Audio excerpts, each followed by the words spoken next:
Bonjour, aujourd'hui nous verrons les conversions d'unités métriques. Par exemple, si le petit morceau rouge représente les millimètres, que le morceau noir représente des centimètres et que la ligne bleue représente un décimètre, combien de centimètres rentrent à l'intérieur d'un décimètre? On pourrait calculer le nombre de petits morceaux noirs pour faire la même longueur que le morceau bleu. Puisqu'on est en système métrique, il nous en faudra 10. Donc, il nous faut 10 fois plus de morceaux noirs pour représenter la même longueur qu'un morceau bleu, puisque les morceaux sont 10 fois plus petits. On pourrait faire le même exercice avec les petits morceaux rouges. Ils en rentreraient exactement 10 sur la longueur du morceau noir. Donc, pour passer d'un centimètre à un millimètre, il nous faut aussi 10 fois plus de morceaux, car ils seraient 10 fois plus petits. Prenons un exemple.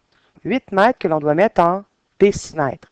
Donc, si on est en mètres et qu'on veut en décimètres, on veut donc un dixième de mètre. Les morceaux étant 10 fois plus petits, nous devrons en prendre 10 fois plus. Que ferons-nous alors à notre 8? Nous ferons 8 fois 10. La réponse, 80 décimètres.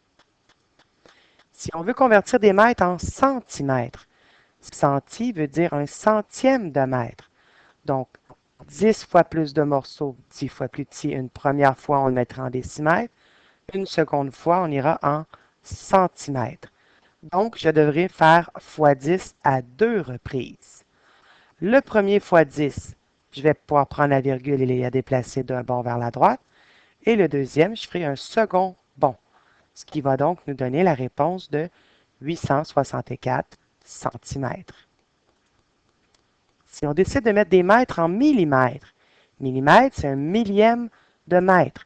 Il faut donc faire une première fois fois 10 pour le mettre en centimètres, un autre fois 10, excusez, en décimètres, un autre fois 10 en centimètres, et enfin un dernier en millimètres. Notre valeur devra donc être multipliée 3 fois par 10, ce qui veut représenter 10 fois 10, 100 fois 10, 1000. Ce nombre doit être multiplié par 1000.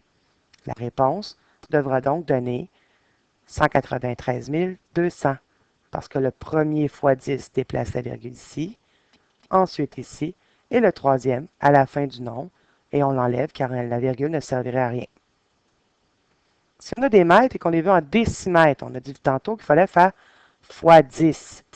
Que se passe-t-il si notre nombre avait déjà une virgule, mais simplement un déplacement de la virgule vers la droite? Donc, 1452 et 3 dixièmes. Parfois, les morceaux devront être plus gros.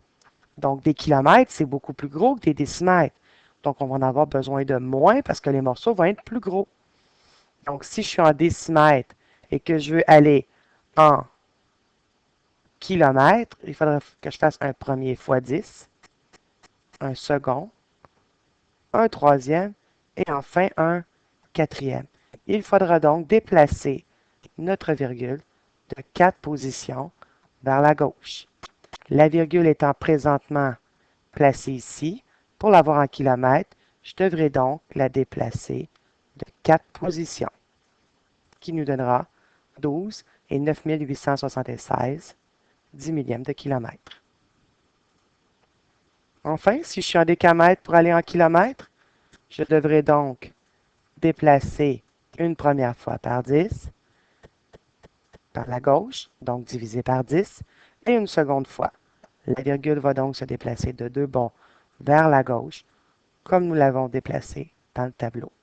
Donc 342 et 9 millièmes de kilomètre. Il existe des unités de mesure de longueur beaucoup plus grandes ou beaucoup plus petites que celles que l'on utilise habituellement. Donc, vous connaissez les unités entre les kilomètres et les millimètres, mais il existe les micromètres, les nanomètres, les picomètres, et il en resterait bien d'autres, les mégamètres, les gigamètres et les téramètres. Donc, bien comprendre que les unités que nous utilisons sont une partie d'un ensemble d'unités beaucoup plus grandes, beaucoup plus vastes. Merci.